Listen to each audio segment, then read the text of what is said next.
சில பேருக்கு வந்து குழந்தை பிறந்து 3 டேஸ் வரைக்கும் மில்க் சப்ளை வந்து அவ்வளோவா இருக்காது. குழந்தைகளுக்கும் வந்துட்டு எப்படி பால் குடிக்கணும் வந்துட்டு தெரியாது.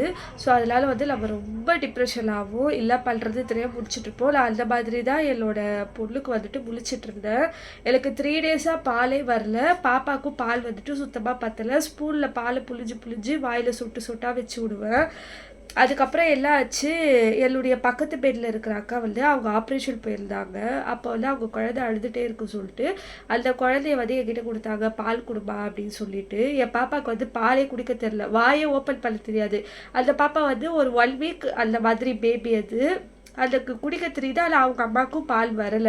ஸோ நான் பால் குடுக்க ட்ரை பண்ணவுல, அந்த பாப்பா நல்லா குடிக்க ஆரம்பிச்சவுல, என் பொண்ணும் நல்லா பால் குடிக்க ஆரம்பிச்சா. அது ஏன் அப்படின்னு எனக்கு தெரியல.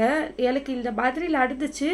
ஸோ உங்களுக்கும் யாருக்கெல்லாம் குழந்தை பால் வரல அப்படின்னு நினச்சிங்கன்னா, கண்டிப்பா இந்த மாதிரி உங்க பக்கத்து பெட்ல இருக்கிற பாப்பா நல்லா குடிக்கிற பாப்பா இருப்பாங்கல்ல, அவங்களுக்கு ஃபீட் பண்ணி பாருங்க. கண்டிப்பா உங்களுக்கு பால் வரதுக்கு 75% வந்துட்டு சான்ஸ் இருக்கு.